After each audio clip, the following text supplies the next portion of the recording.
Oh yeah. Good day, viewers. Welcome to Reflections on K-Links TV. We are discussing trending national issues, and with me here on the program is Kayode Olorundare. I thought you would mention your name first. I'm Abimbola Makinde, and he is Kayode Olorundare. He has just told you that. So we have some issues that are burning and are of concern to everybody. You should be concerned. So when we talk about the Abuja, Kaduna bombing, train bombing and kidnapping of people, citizens, going to up to more than 100. So you wonder what kind of country we are. So how do you see, how could you describe the bombing, or what's your take on the bombing, the security aspect of our country? The issue about the bombing of that train is a calculated attempt to bring Nigeria down, because if you think about the amount of lives that were involved in that operation, you will agree with me that they are not friends of Nigeria. Those who did that, they are not friends of Nigeria. They are people who want to bring Nigeria down. They are people who want to destroy Nigeria. They are people that should not be called Nigerians. They are enemies of the nation. Do we know if they are Nigerians, truly Nigerians, or they are not Nigerians? We don't know yet. Yes, and we may never know. But perhaps they are doing it not for being a citizen, but they are for doing it for their own interest. Like it was rumored 100 million naira was being paid for the ransom of the acting MD of the Bank of Agric. Yes, that's the kind of thing that bandits would do. That's the kind of thing they would do, demanding for money. They want to make 100 million naira. I don't expect much from them. Nobody will bury people like that as you bury a hero. They won't. Mm-hmm. They won't. But from recent latest development, from latest news, it has been heard that from a video footage released by the Tony Blair Institute, a spokesman from the kidnapper said they didn't take ransom, that they released the MD based on due to the period of the Ramadan, and because of his age. Another thing, he has been pleading, begging them that they should please release him, that they just had pity on him and they released him. That perhaps you are aware of a prayer being said, praise to God and praises to Muhammad Sallallahu Alaihi Wasallam before he was released. And they even warned the federal government, that it's a tip of the iceberg of what they can do. So how will you react to that? Saying that from the video footage, the Tony Blair Institute spokesman said they are Boko Haram fighters, which adds an undertone. Perhaps there is religious fundamentalism or extremism in it. Well, you just buttressed the point that I'm trying to make, that I don't expect people like this to have pity on anybody. They collected money, in my own opinion, and they feel obliged to release the person who had paid. And the attitude that they are trying to put up, that they had pity, can they be pitiful? Yeah, I don't think people that kidnap. Where is the pity? I don't think so. Doesn't look. And when they say this is just a tip of the iceberg, I know that that is their own trademark, because they want to strike terror, they want to cause fear, so that people will pay up quickly. That's the thing that they want to do. They are just money-making people.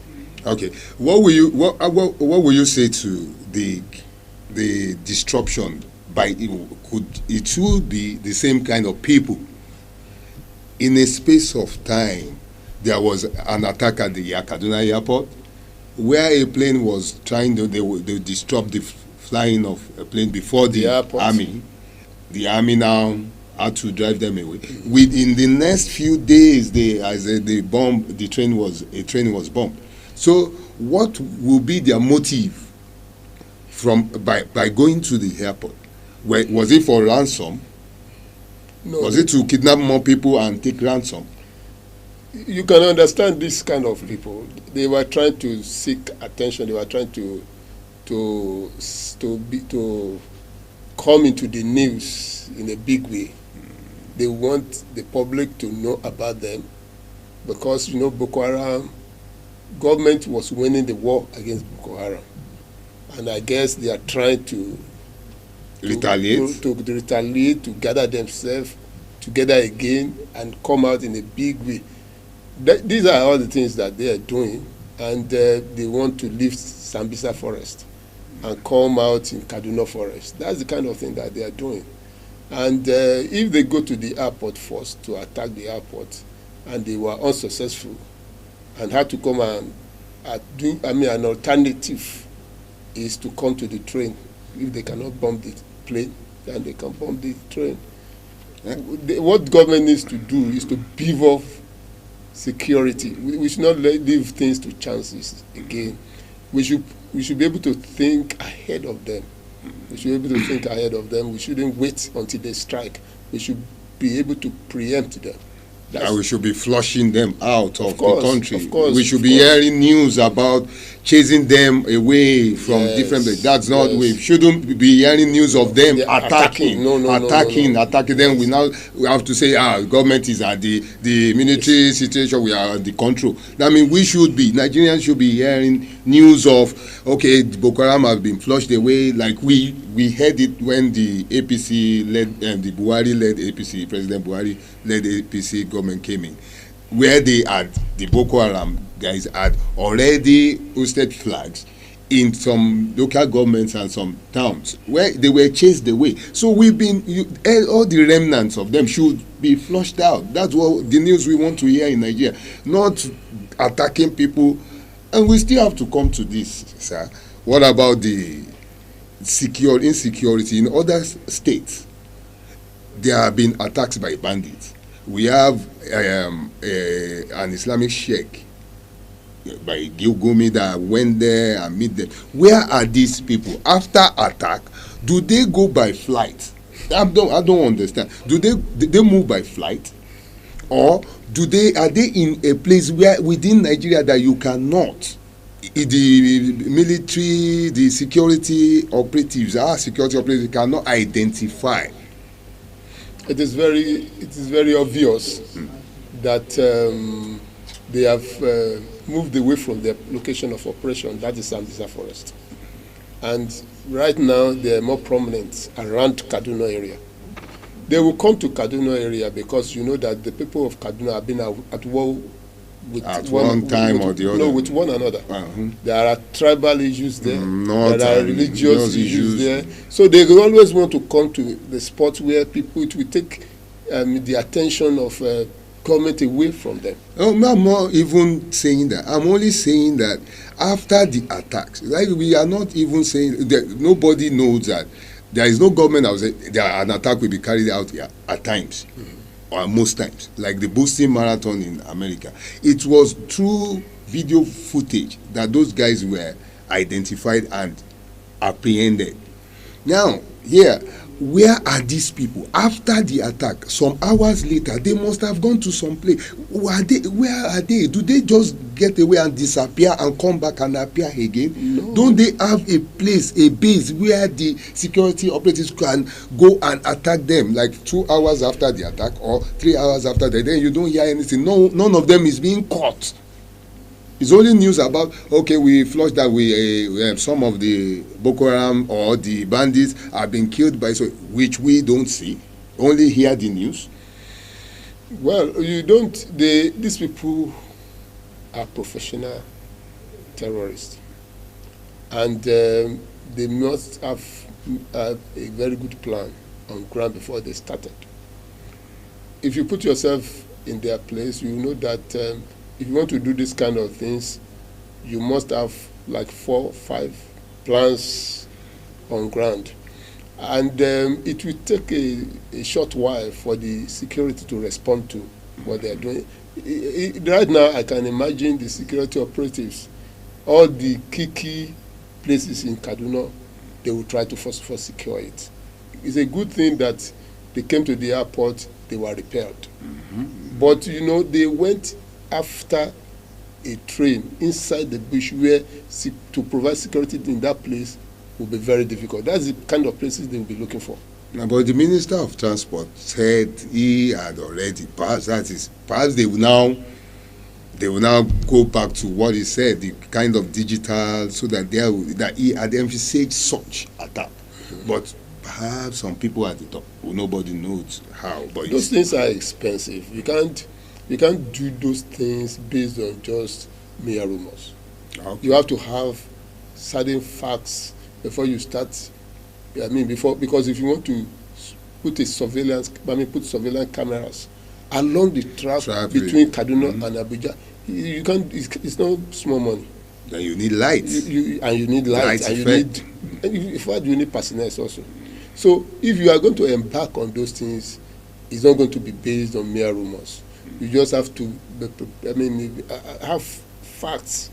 Now they have facts, and I'm sure, I expect that the security should respond better the next time they try to strike.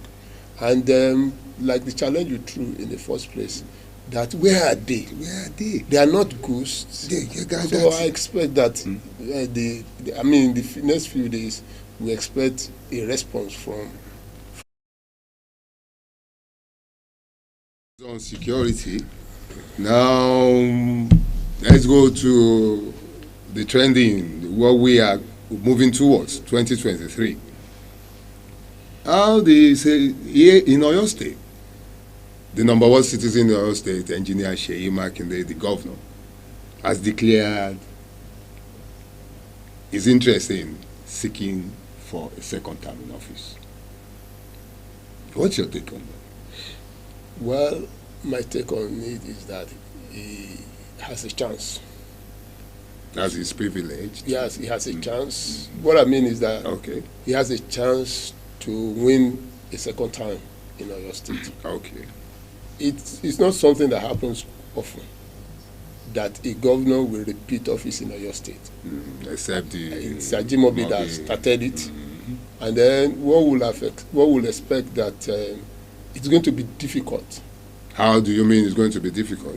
But then, because of the history of Oyo State politically, that hardly will any governor repeat itself. Win a re-election. Win a re-election.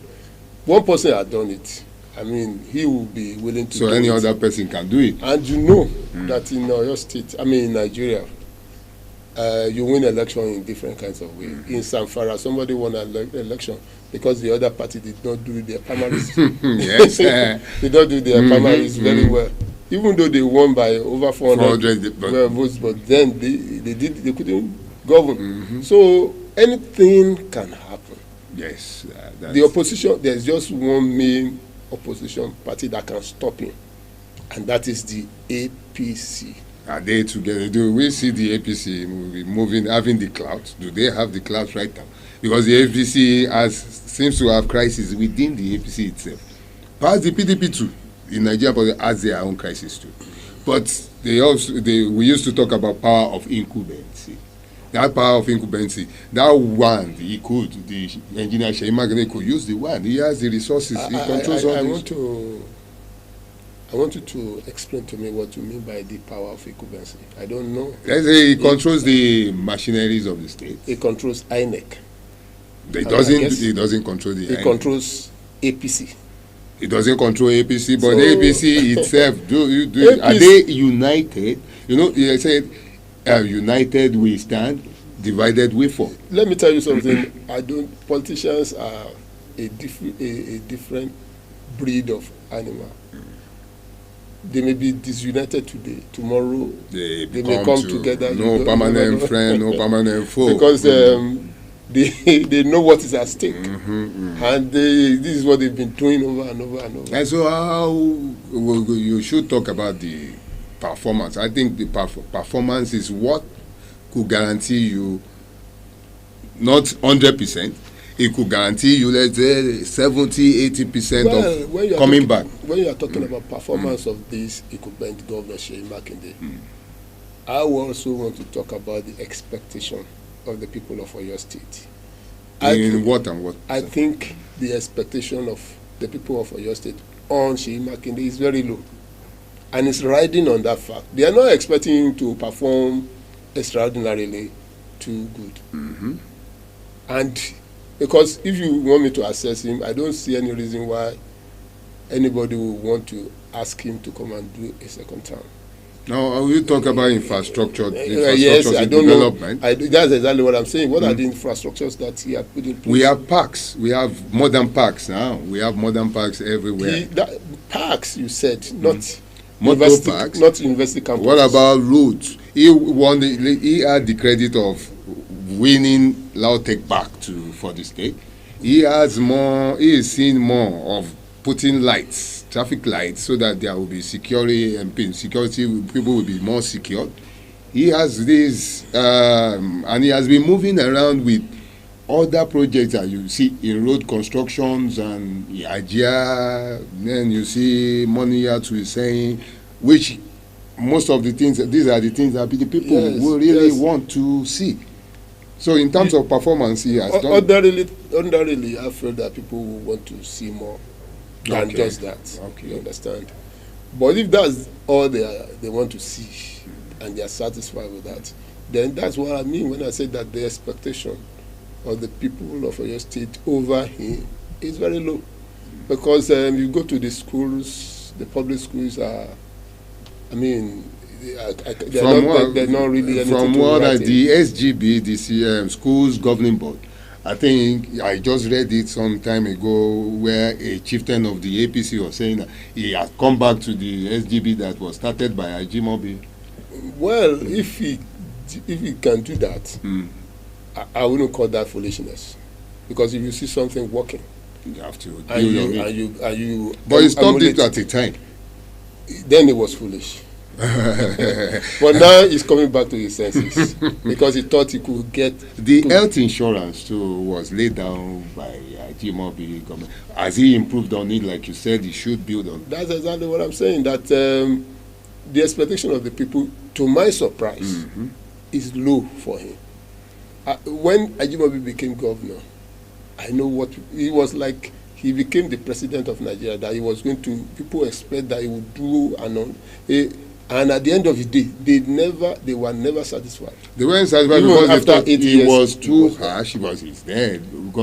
May God forgive may he rest in peace. He was too harsh on the people. The people saw him as harsher than his predecessor, than his successor. Yes, you want to say he's harsher? Harsher in a sense that let's harshness is in people's opinion. Harshness is relative to people. Relative. Now we have to look at the harshness I'm referring to is driving people away, destruction of properties. Like the successors had once alleged him of destruction. They destroyed a lot of things at Ojo here. There's a petrol station there. A lot of people work in that petrol station. And they got it destroyed, and I've not seen them use the place even now. And that's what we have a lot of it around town. But what I'm saying, basically, the summary of what I can see is that the people of Oyo State are not expecting Seyi Makinde to do anything big. They are So what are not. they They are not expecting? criticizing. What- For example, if somebody is building a park instead of building university campuses. Okay, the priority is not given. Because I know your state would do with another university. That would be in education. But some say most of the things you could see we have more of construction works and more of innovation, which still do this with construction. His critics have said he's an engineer and he is practicing his profession to the benefit of the state. Let's say to the benefit of the state. But we have more of constructions, and saying recently there is a book, a notebook, exercise book issue. We don't know if that is. He said, from what we heard, he said he will resign if that is if it's found wanting. So all these issues the people are confused. We don't know which is which. You know that Sheikh Makinde, Governor Sheikh Makinde is press. Let me say, the media friendly. Okay. How do you mean by media friendly? Okay, are you saying they are painting him? Do you really think he can resign? Do you really think he will resign his job if he's I don't think every governor can do that. Perhaps he will still have to say, yeah, I can do that. I don't think that's a big one for if we ever have a governor do that. He won't do it. Look, let me tell you my own take on this. Governors are a major problem in Nigeria. They are a major problem in Nigeria, because governors seem to be able to do whatever they like to do.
Hello.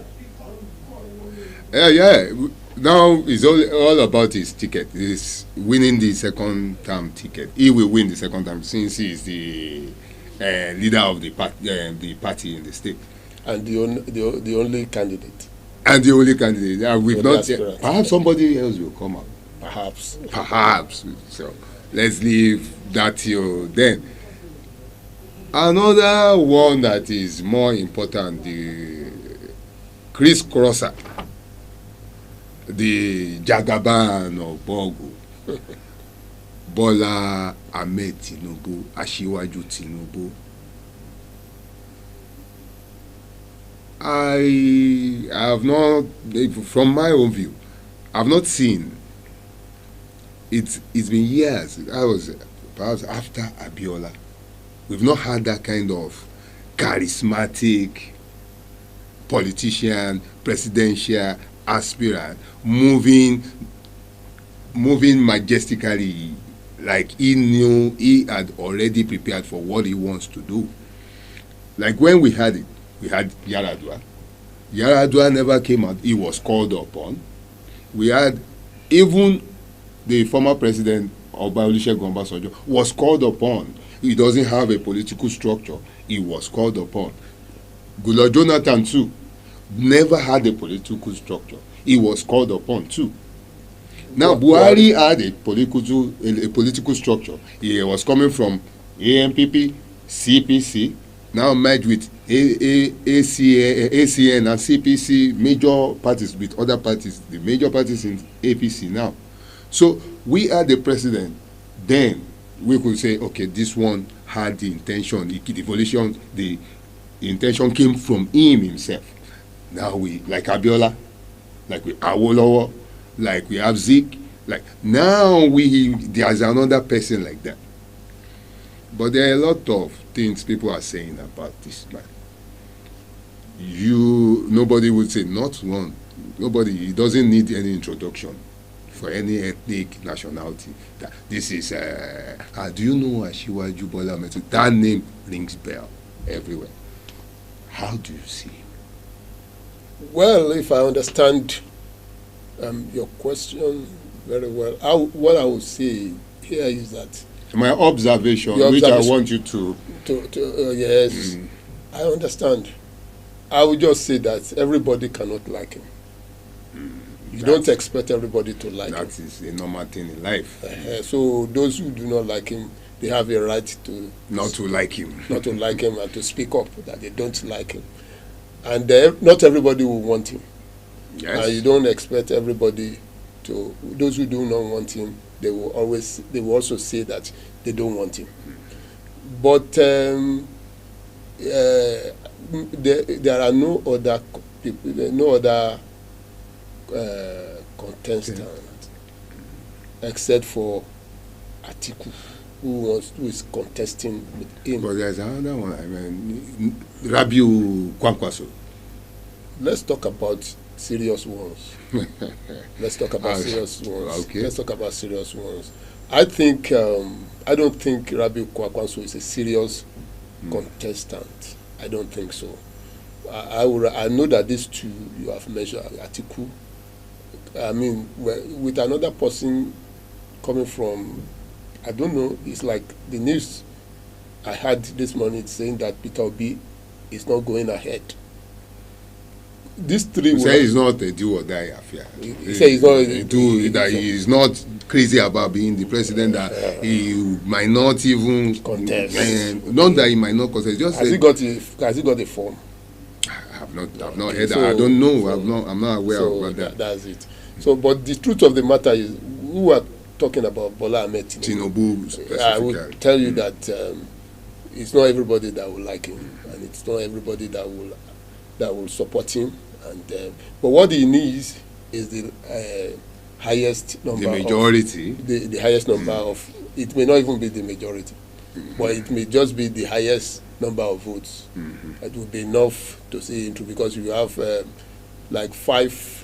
If you have like five people contesting for the ticket, either ticket or even for. But he has to pass through the ticket first, the APC ticket. He has to clinch the APC ticket. Tell me who is contesting with him. We are still coming to that.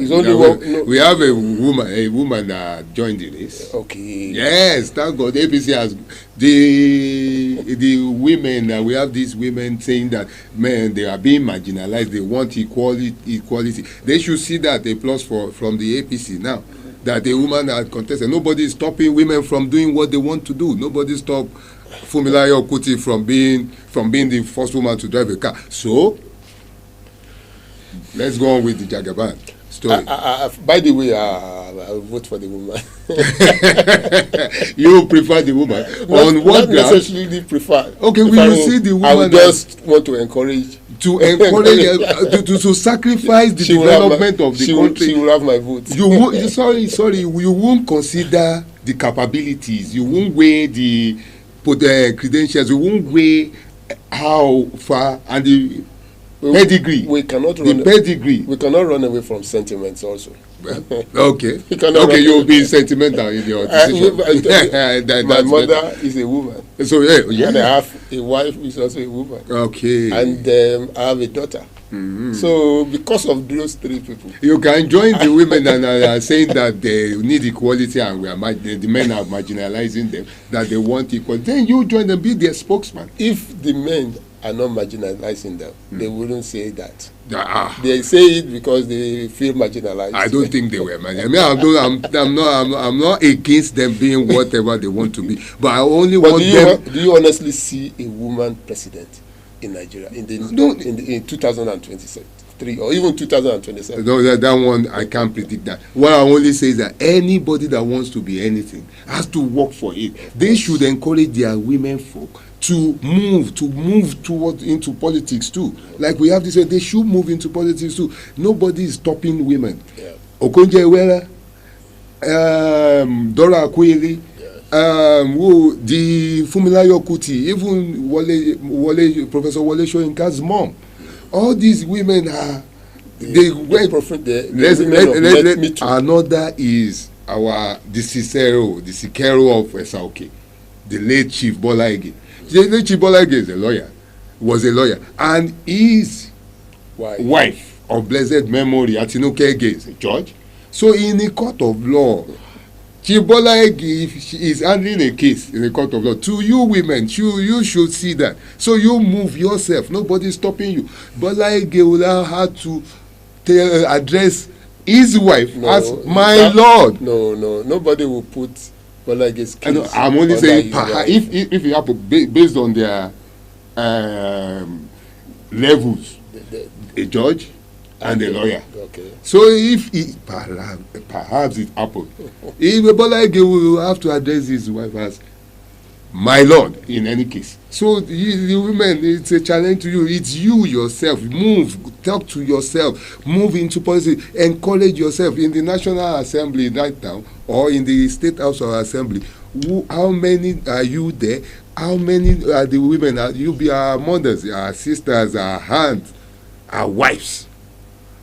You cook for us. You do all the. You want us to divide that, so we cook ourselves. You cook the breakfast. I cook the. No. So you want to share that? Still continue being our wives, our mother, and that it gives us the strength. I'm not saying you shouldn't go to policy, but you don't make it a thing that men are stopping, men are not stopping. No man. We all know. If we want to enter, need to bring this to an end. We are bringing it to an end with the women because they are the one that they gave us the apple and we ate it according to the Bible. But they will still tell you that when I gave it to you, why did you take it? And it's a very correct position. It's because of the love. Maybe it's by love. Well, thank you for watching us today. We really appreciate your time. We'll be back. That's a must. And we still have to say something. We have been vaccinated. Get vaccinated. COVID is still real. And they should share and like our page. Yeah, our page. What you enjoy about K-Links TV. K-Links TV. Thank you.